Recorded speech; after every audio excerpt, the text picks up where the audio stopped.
met ons besig, eintlik oor dit wat op die bord staan vanoggend.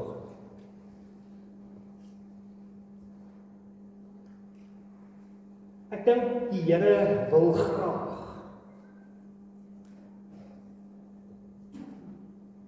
en as jy dit dalk nie weet, hy wil graag met ons hierdie twee woorde intens beleef.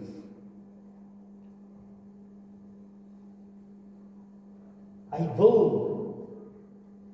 'n noue of 'n hegte verbintenis met ons hê. Nou die woordjie commitment, of 'n verbintenis in Afrikaans, is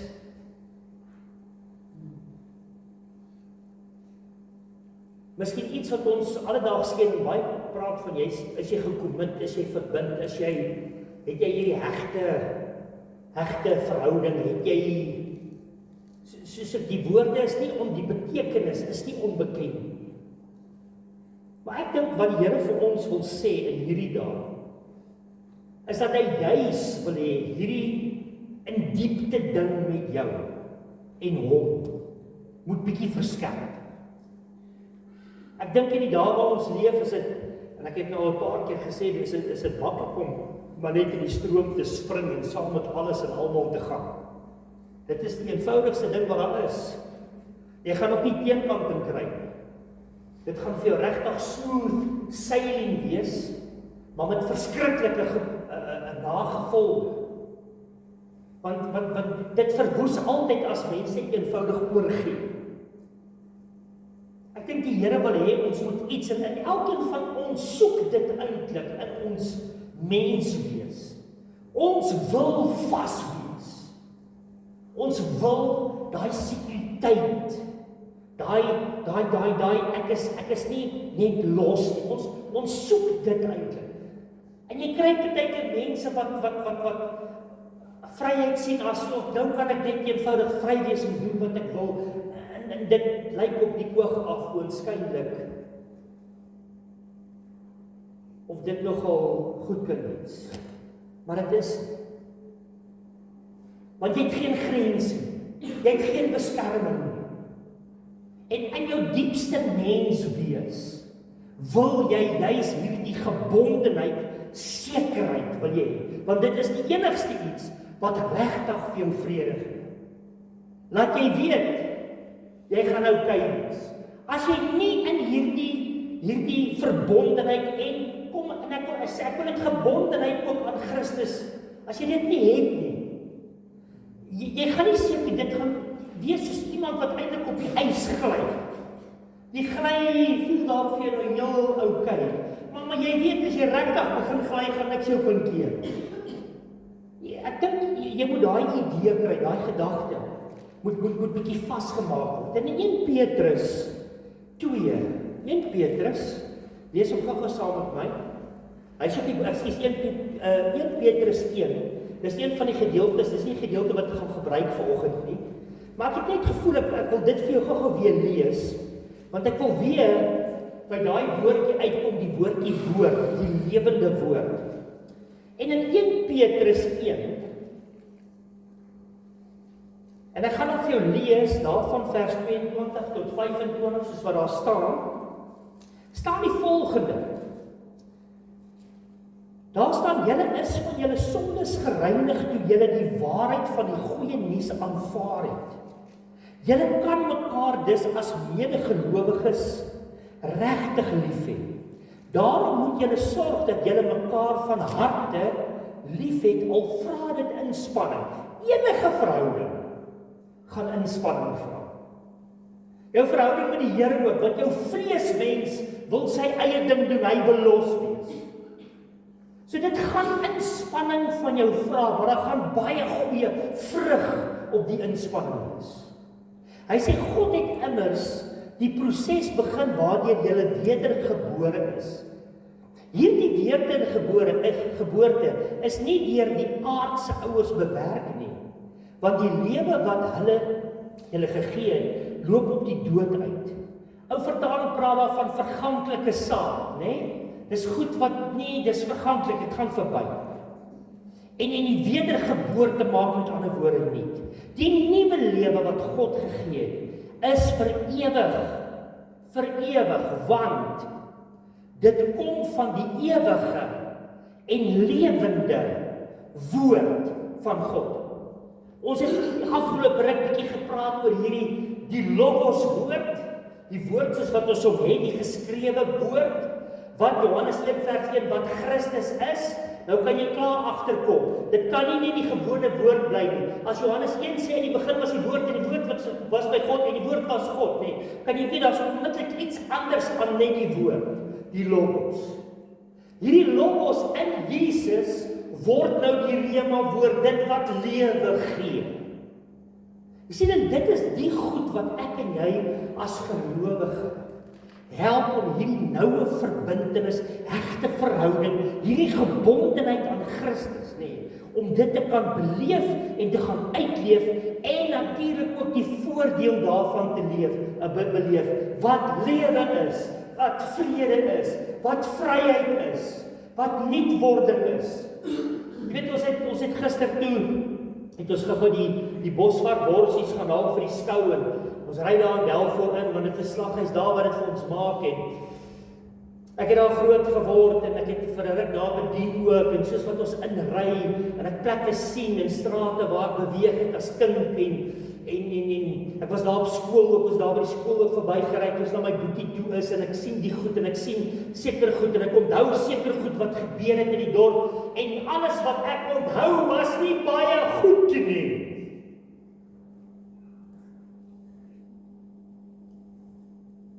Maar daar was ook baie goeie goed soos, dis waar ek my vrou ontmoet het.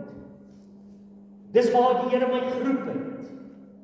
Die goeie goed, maar daar was ook hierdie negatiewe goed wat so bietjie net my so bietjie probeer terugtrek het. En weet julle wat is die wonderlike ding van jou verlede? As gelowige, wat is die wonderlike ding van jou verlede? Dis vergewe en dis verby. So as die goed van jou verlede jou nog pla, as jy gelowig is en jy het die Here al uitgesort, en hy verlede kom, so sê vir jou, sê net eenvoudig, doen daai innerlike belydenis waaroor ons al baie weke praat, en sê dit, ek weet, ek is vergewe en dis verby. Dit is goed wat jy nie, ek sal graag 'n paar goed en 'n paar mense se lewens wil gaan copy, paste en delete ergens. Ek kan dit nie doen nie. Maar die bloed van Jesus het dit gedoen. Sien, en dit is die goed wat jy vir jouself, dit wat ons net nou gesing het, as daar pyn en goeders is. En die volgende vers is, en ek sal sê, die Here is my toevlug, ek sal sê, hy is my redder, ek sal sê, jy sien, dit is daai bite-size geloofgoedjies, wat jy jouself wys maak, oor wie die Here is, want aan die einde van die dag, daai vryheid wat jy in hom het, al is jy gebonde aan Christus, en nou verbind aan hom, dis daai goed wat maak, dat 'n logos woord, nou 'n rema woord word vir jou. Want nou word dit 'n persoonlike ding. En ek wil jou aanmoedig, ons het gesê, en ek het laasweek ook hierdie prentjie, of hierdie slide vir opgegooi, ons het al 'n paar weke gepraat oor om net om jou op dieselfde bladsy te sit vir al die besoekers wat ook leesvolg. Woord het ek gebruik as 'n akroniem daar. En ons sê die woord, jy moet bietjie woel met die woord, man. Lees hom. Werk so bietjie met hom, woel met hom, werk met hom, worstel bietjie met hom. Net as jy Bybel lees, praat met die Here oor die woord. Redeneer, as iets is wat jy nie verstaan nie, begin met die Here praat en redeneer daaroor. Here, maar hoe werk dit? Does dit? Weet jy wat? Die Heilige Gees het hom geïnspireer, die Heilige Gees sal hom ook vir jou oopmaak. En dan sal jy iets van die werklikheid beleef. Kan jy weer sien, logos word rema. Die OOR vat ek saam. Dit gaan oor ore wat hoor. Jy sien, nou begin jy hoor. Nuwe Lewende Vertaling sê daar in Psalm 40 vers 7, stel my in staat om te luister. Ou vertaling sê, grawe vir my ore. En as jy daai Psalm bietjie verder sê, dan kom hy ook op 'n punt waar hy praat met die Here, hy praat oor sy vyande ook, en dan kom hy ook op 'n punt wat hy sê, ek sal sê, die Here is groot. Jy sien, weer eens gaan dit oor na hierdie innerlike belydenis, wat die psalmdigter besef het as, dit word 'n werklikheid, dit word rema. My gebed vir elkeen van ons vandag hier is, dat daai verse wat jy het, wat jou gunsteling verse is, of gedeeltes wat jy in die Bybel lees, wat jy gedurig lees, wat jou gunsteling is, dat dit nie net logos sal bly nie, maar dat dit lewegewend vir jou sal word. Jy sien, dan beleef mens iets van ek is in 'n hegte verhouding met die Here. En dit maak alles anders. Dit help jou om die regte besluite te neem. Dit help jou om reg te glo. Dit help jou om regtig te vertrou. Dit help jou ook om die resultaat daarvan te beleef. Want die Here gee nie verniet beloftes en voorwaardes nie. Hoekom sal daar 'n belofte wees as dit nooit sal realiseer? Dan is dit mos nie 'n belofte nie. En nou kom ek en jy by die voorwaarde uit. En nou beleef ons die werklikheid van die woord. Dit is 'n goeie voorbeeld is Jeremia 29 vers 11. Dit staan op baie karre geskryf en dit staan party ons sterk dit op hulle. Wat God vir jou bedoel, Jeremia 29:11 is die beste net vir hoop en 'n toekoms ensovoorts. Maar plaas hulle net vers 12 en 13 ook lees. Maar die voorwaarde is dat jy met jou hele hart eintlik na die Here toe moet kom vir daai belofte. Almal kan maklik sê die Here is my herder, ek kom niks kort nie. Die vraag is die Here regtig jou herder? Of is hy net die een wat so nou en dan jou uit die moeilikheid uit moet help? Amper soos 'n tipe van hy sê die hoe sê hulle, hy is nie die stuurwiel van die motor nie, hy is maar net die spaarwiel. Die wielietjies pap word, dan gryp ons so gou. Sien, dit is nie hoe dit moet wees nie. As jy 'n dors, as ek gesing, I'm desperate for you. As jy hierdie goed begin leef, nee. Ek het in my eie lewe gesien, my eie persoonlike lewe, die groot verskil wat dit maak. En dan vat ek natuurlik dit wat die Here vir my wys, want Matteus 11:15 sê, die wat ore het moet hoor wat die Gees sê, né? Jy lees dit 'n paar keer in Openbaring ook.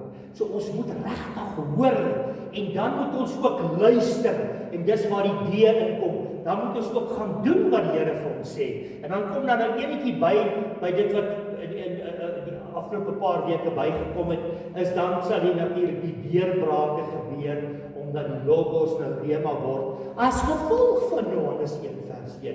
In die begin was die woord en die woord was by God en die woord self was God wat verwys na Jesus. Dis hoekom die lewe daar is. Geïnspireer deur die Heilige Gees volgens 1 Petrus. Word dit nou die lewende woord. Ek wil hê jy moet absoluut opnuut weer opgewonde raak oor God se woord. Ek weet van baie mense wat nog sê ek lees die Bybel en ek verstaan niks. Jy wil niks verstaan. Daar gaan iets wees wat jy verstaan ergens. Jy moet net ergens begin en so bietjie gaan woeker en gaan worstel met die woord. Sodat dit wat logos as rema word.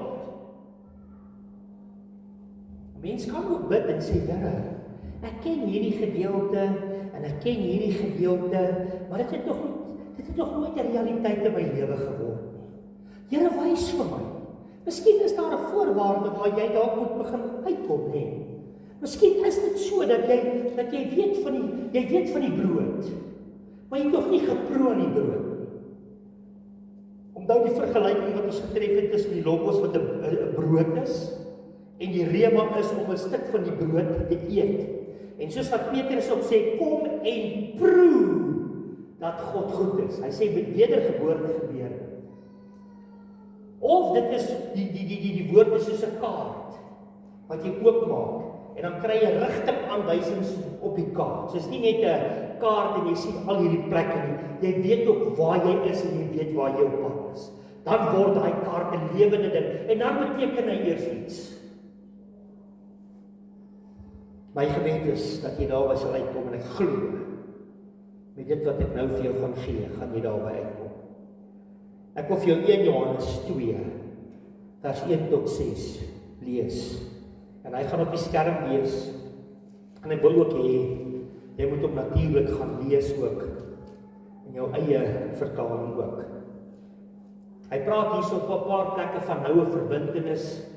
Ander vertalings praat eenvoudig van om in hom te wees. Die in hom, in sy woord, vertaal die Nuwe Lewende Vertaling hier as hierdie noue verbintenis. So met ander woorde, dit is, want baie keer sê vir iemand sê, jy moet in die woord wees of in die Here wees, dan wonder hulle maklik wat beteken om in hom te wees of in sy woord. Dit beteken, jy moet in 'n noue verbintenis met dit wees. Op 'n ander plek vertaal hy dit as 'n egte verhouding. So jy kry die idee. Nou hoor wat sê daai eerste 2 vers, of eerste vers. My kinders, ek skryf hierdie dinge aan julle. Maar en ek hou, weet jy wat, hierdie vers het my al uit baie moeilikheid uitgehelp. Al baie keer.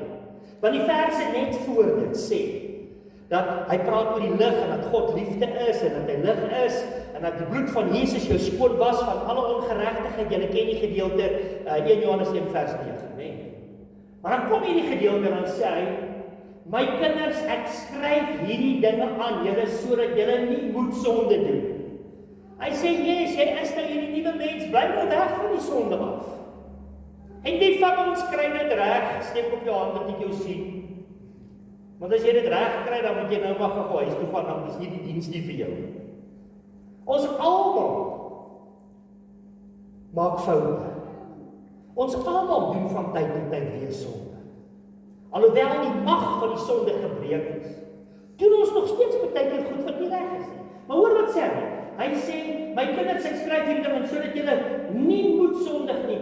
As iemand egter sonde doen, ons het 'n helper, ander vertalings praat van 'n middelaar.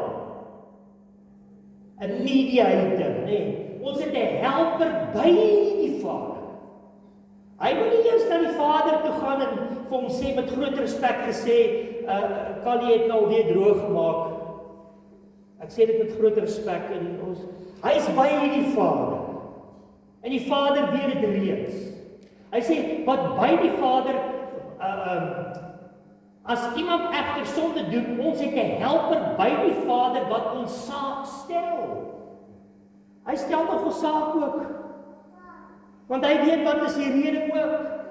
En weet jy, hoekom moet hy jou saak vir jou stel? Hebreërs sê dit mooi, want dis die perfekte hoëpriester. Hy weet presies waarheen jy gegaan het, toe jy geval het. Want hy was self ook presies 100% mens gewees. Nou stel hy die saak. Hoekom moet hy die saak vir die Vader stel? Want weet jy wat, die Vader het wel die mens gemaak en hy weet alles. Maar die Vader was nie self 'n mens nie, 'n fisiese mens, soos Jesus nie. Want die Vader kan dit nooit gewees het nie. Hoekom nie? Hy is te heilig en te almagtig vir dit. Dit sê nie dat Jesus dit nie was nie. Maar dit is hoekom hy ons saak presies kan stel, want hy was ook presies soos ons in hierdie wêreld. Sien jy hoeveel beter maak Jesus jou saak en my saak voor God? Hy weet presies. So stop daai nonsens van niemand verstaan my nie. Sorry vir daai. Ek moes dit dalk nie gedoen het nie. Maar dis wat ons doen, is ons baie keer hierdie pikkie-paartjies gooi vir onsself, né? Jy kan net maar vir hom sê, hy verstaan regtig alles. Hy sê, ons saak stel Jesus Christus die regverdige. Kan ons bietjie 'n amen sê daarin? Amen. Die regverdige. Ons gaan in die volgende verse toe.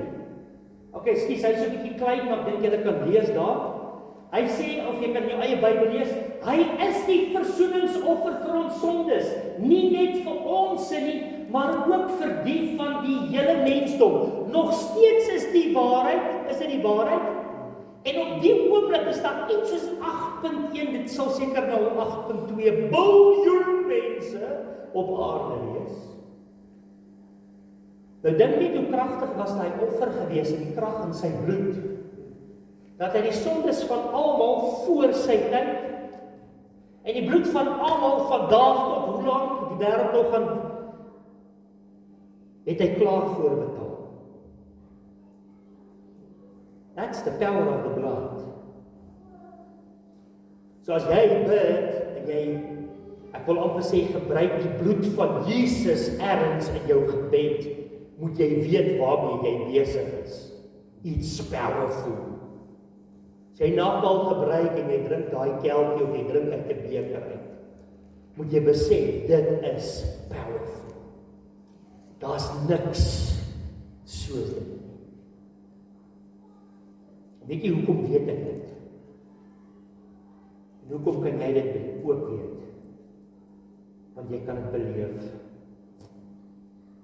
Sien jy so daar deur die straatjies ry van Belfort. En ek besef, ek is vergewe. Dit is verby. En ek beleef net weer ietsie van wat? Daai vryheid. Groot ding is, glo jy dit nog? Het jy dit al begin glo? Miskien is dit tyd. Vir die hele mens, vers 3 sê, en hieraan weet ons dat ons dat ons hom regtig ken. Hoe weet ons dit? As ons sy opdragte gehoorsaam. Ek meen, ek kan mos nie die logos woord sê. Dis logos, dis woord, dit staan vas en nou doen ek niks daarmee. Die ouens wat nie geestelik groei nie, weet jy wat het agtergekom by hulle? Hulle gebruik die Bybel net as 'n verskoning om niks te doen. Ja, maar dit is dit regtig vir ons? Kan ons dit regtig glo?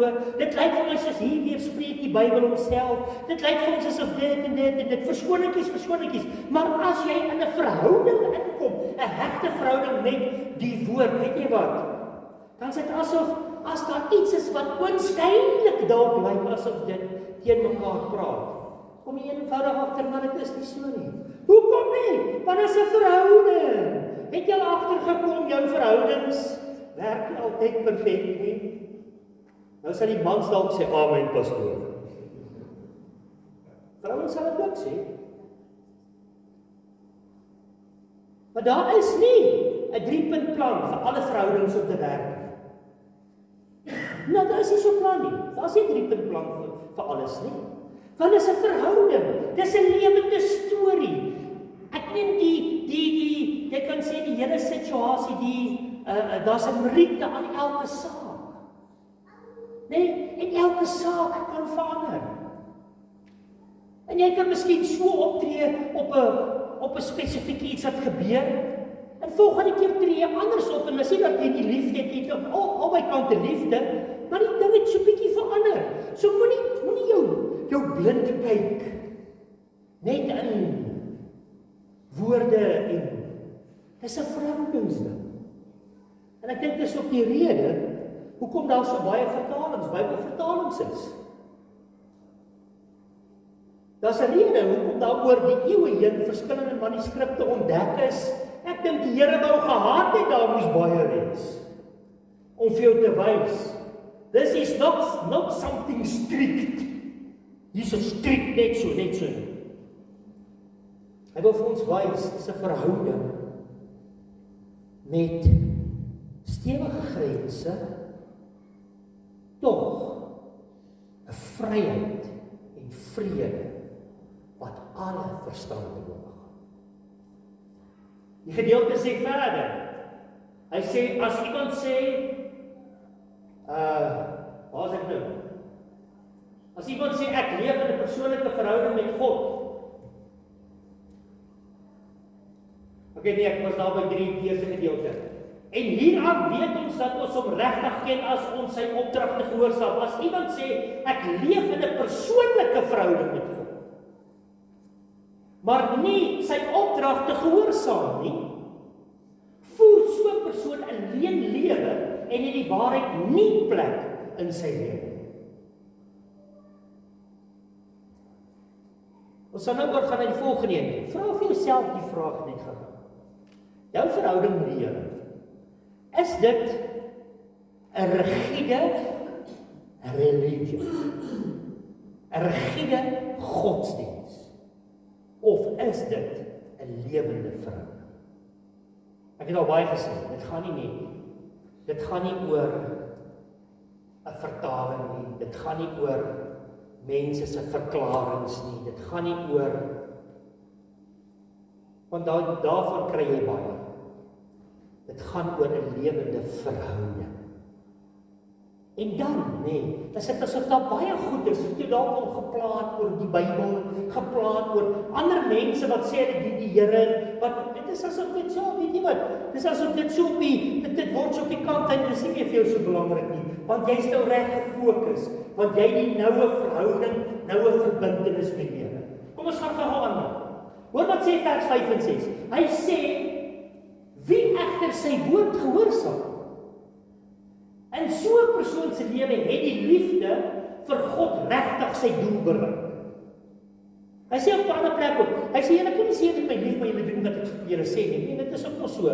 Dit werk so in 'n huis met jou kinders ook. Hulle sê, ons lief vir jou, maar hulle doen nooit wat jy sê nie, ons hulle regtig lief vir jou. Of vat hulle net kanse met jou. Ons doen dit met die Here ook. Met ander woorde, het sy doel regtig. Daardeur weet ons ook dat ons baie nou aan hom verbind is. Omdat ons dit doen.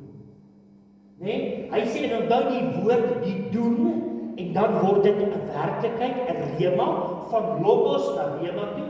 Hy sê, vers 6, die wat beweer dat hulle in 'n noue verbintenis met hom leef, moet self ook leef, soos hy geleef het. Die wat beweer dat hulle nou verbintenis het. Dis 'n groot waarskuwing ook in hierdie gedeelte, dis nou nie op die bord nie. Maar ons lees ook in vers 10. Enige een wat sy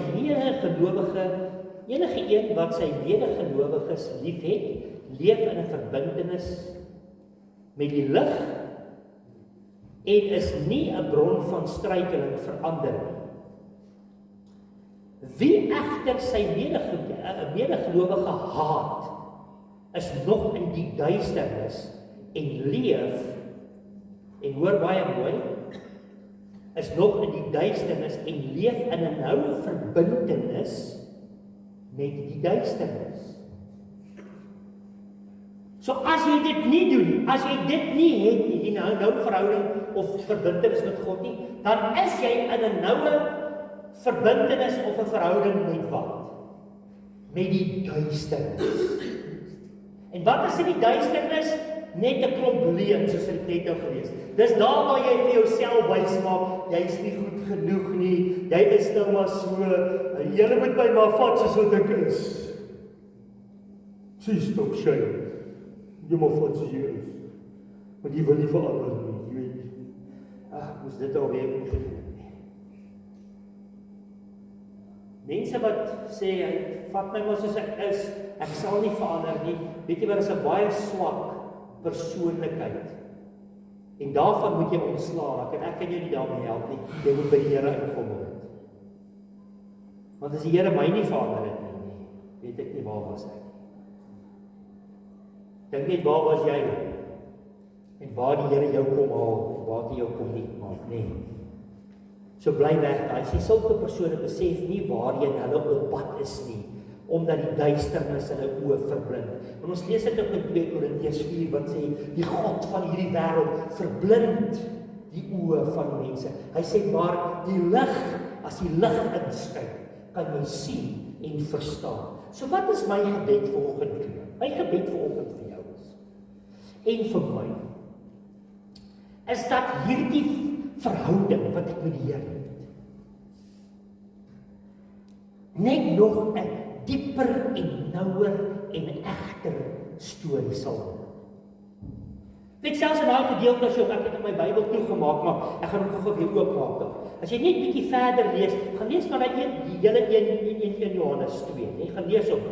Maar as jy net bietjie verder lees, dan praat hy daarso van, ek skryf aan julle kinders, julle sondes is vergewe op grond van wat Jesus gedoen het. Ek skryf aan julle paas, julle leef van heel begin af 'n persoonlike verhouding met hom. Ek skryf aan julle jong mense, julle het as oorwinnaars oor die bose uit die stryd getree. Ek skryf aan julle kinders, julle het 'n persoonlike verhouding met die Vader. Ek skryf aan julle paas, julle leef van die heel begin af in 'n persoonlike verhouding met hom. Ek skryf aan julle jonges, julle is kragtig en die woord van God is deel van julle bestaan en julle het as oorwinnaars oor die bose uit die stryd getree. Hier praat hy nie spesifiek van kindertjies en volwassenes nie. Obviously kan dit ook dit wees, maar hy praat spesifiek van geestelik. So dit sê vir my, daar's vir ons 'n proses. Hoe jy groei van 'n kindjie na 'n jong mens, na 'n vader volwasse. Daar's 'n proses van groei in hierdie hele situasie. Ek dien die Here nou al meer as 30 jaar. Seker 35, 37 jaar. Nee, nog langer as dit. Wat ek hier het. En ek groei nog steeds. Ek groei nog steeds. En die Here het my ook deur fases en seisoene gevat in my lewe wat my geestelike groei betref. Maar ek groei nog steeds. En dis die lekker deel van kind van God wees. Want weet jy wat gebeur? Hierdie boek raak nooit boring. As dit 'n gewone boek was, het hy lankal soos baie van my ander boeke op die rak gelê, het hom gelees, op 'n hoofstuk of 2 gelees. Ek lees baie keer nie eens die hele boek deur nie. Ek lees 'n paar goed wat ek, en as hy my nie vat nie en as ek nie, dan sit ek hom nie. Dan was dit so 'n tipe boek wat op my rak gelê het. Maar ek lees hom nog elke dag. En hoekom word hy nooit boring nie? Want dit is die rema wat in hom werk. Die Gees wat lewend maak en die noue verbintenis wat ek beleef. So, kom ons sluit af. Laasweek het ons gepraat oor draai in jou binnekamer in. Gooi dit maar op. Draai in binnekamer in, Matteus 6. Onse Vader gebed. Hy sê dis so gebed moet werk. Hy begin eers en sê dit moet nie 'n storie wees wat gesien word en oor ons lang gebede en goed soos wat die heidene doen met stortvloed van woorde en dan herhalings oor en oor nie, want dit is hoe die heidene gebid het. Hy sê dis nie so 'n storie. Hy sê gaan in jou binnekamer in. Hy sê maak die deur toe. Daai binnekamer in die Griekse konteks was heel waarskynlik die spens, die stilste plek in jou huis. En dan gaan praat jy daar met die Here in verborgene daar waar niks en niemand iets hoor nie, en hy sal in die openbaar sal hy antwoord, né?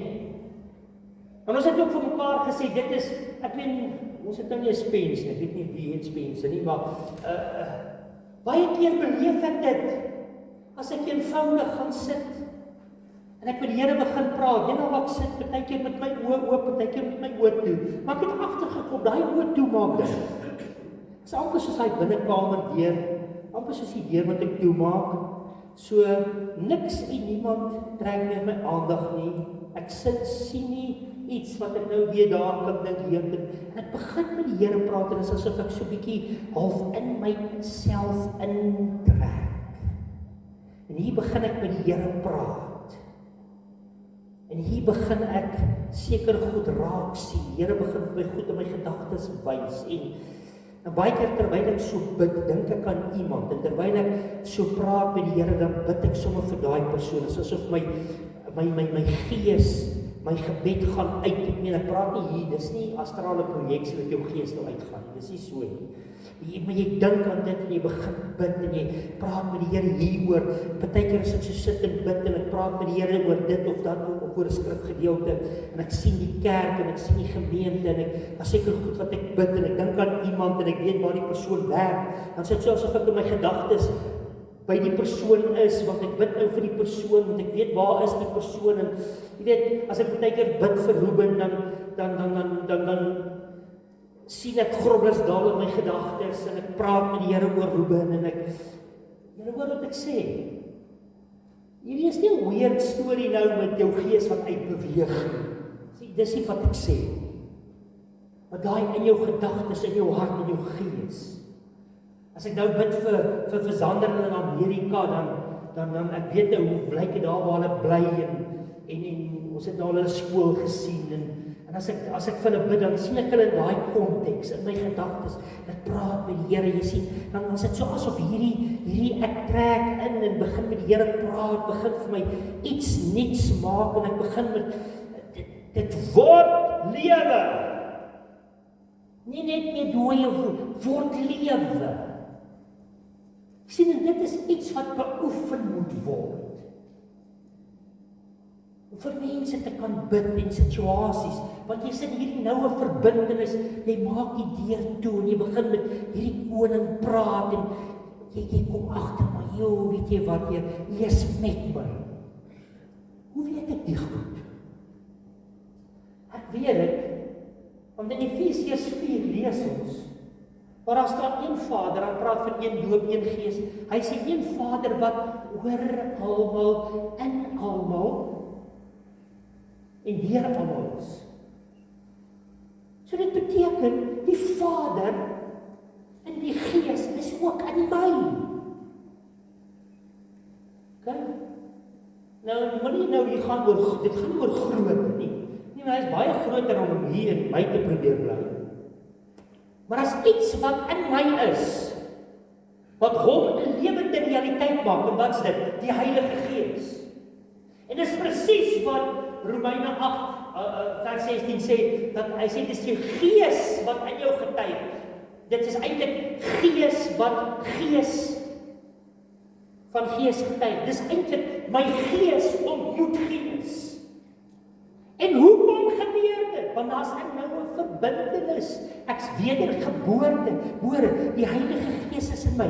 Dis so goed soos die Vader is ook in my. Dis soos ek kan regtig intrek in my gebed en ek kan hierdie Here God begin beleef.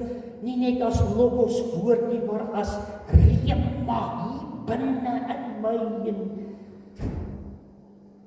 dan beleef ek die lewe. Miskien het jy dit ook al so beleef.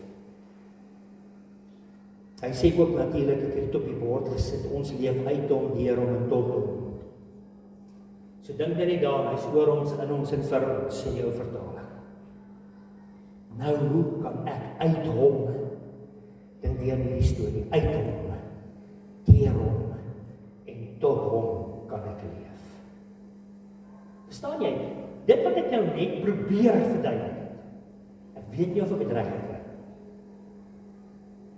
Dit wat ek nou net probeer verduidelik het, is 'n lewenslange worstelstryd met God. Nou dit klink negatief, nee, maar dit is nie negatief. Want in hierdie worsteling en in hierdie soeke word hierdie noue ding met die Here net nog 'n groter werklikheid. En dan kom ons op 'n punt waar ons eintlik sê, Here, ek weet nou. Ek weet dat ek weet dat ek weet. Ek het vandag nie met iemand nodig om vir my te probeer verduidelik dat die Bybel die waarheid is nie. Ek weet dis die waarheid. Dis hierdie noue ding. Ek het nie nodig meer dat mense vir my op een of ander manier moet bewys dat God bestaan. Weet jy wat? Ek weet hy bestaan. Dis as gevolg van hierdie noue storie. Dis as gevolg van Logos wat rema word. Hoekom? As gevolg van die lewegewende Gees van my. As gevolg van hierdie verhouding wat ek nou met hom het. En dit is 'n egte storie. Dis nie los. Weet jy wat? Dis een ding wat die Here nooit doen.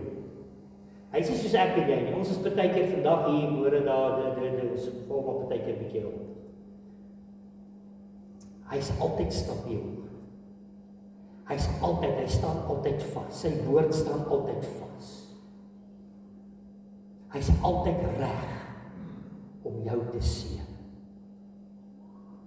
Sy oog, die Bybel sê, is altyd op jou gefestig. Altyd.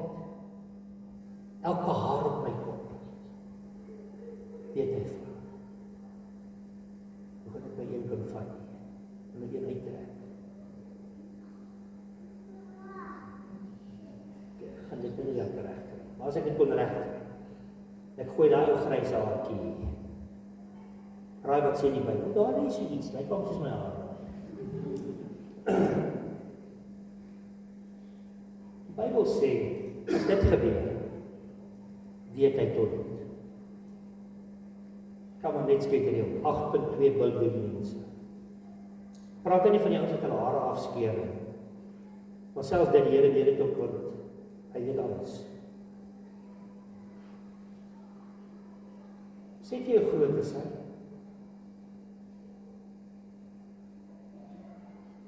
Sê jy hoe nietig is jy en ek? Maar tog sê hy, ek sal 'n pad stap met Callie kry.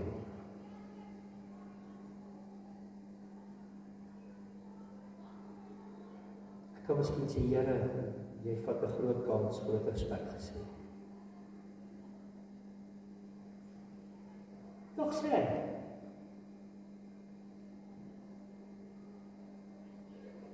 ek sal 'n pad stap met die man. Kans vat op hom. Sal hy kans vat vir Lazarus? Sal hy pad vat, stap, hy kans vat met Cornelius? Sal hy kans vat, sit gou jou eie naam aan. In sy grootheid, en al wat hy soek, en wat hy kom moontlik maak in hier Jesus, is 'n noue, egte verbintenis net ons al wat hy vra. En dit verander alles. Alles. Kom ons bid saam. Hemelse Vader, baie dankie.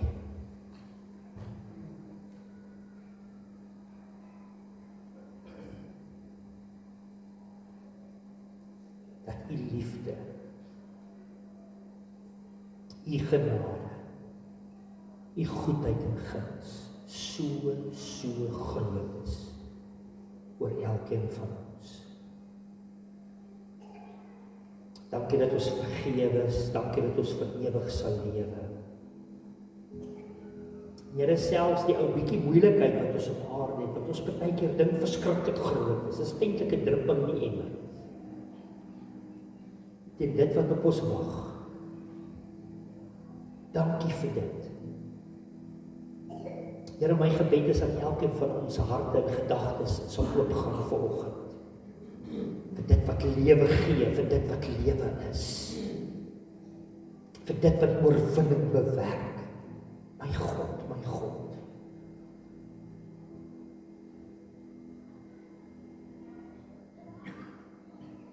Dankie vir alles.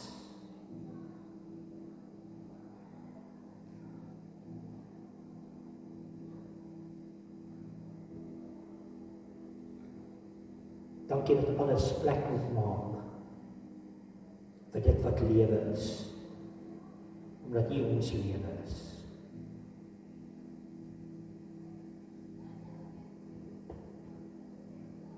Wil jy die volgende saak met die Here uitmaak terwyl jy so in aanbidding is?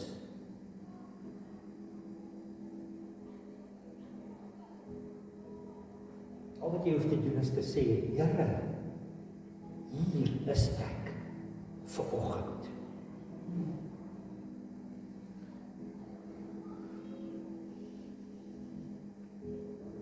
Hier is ek.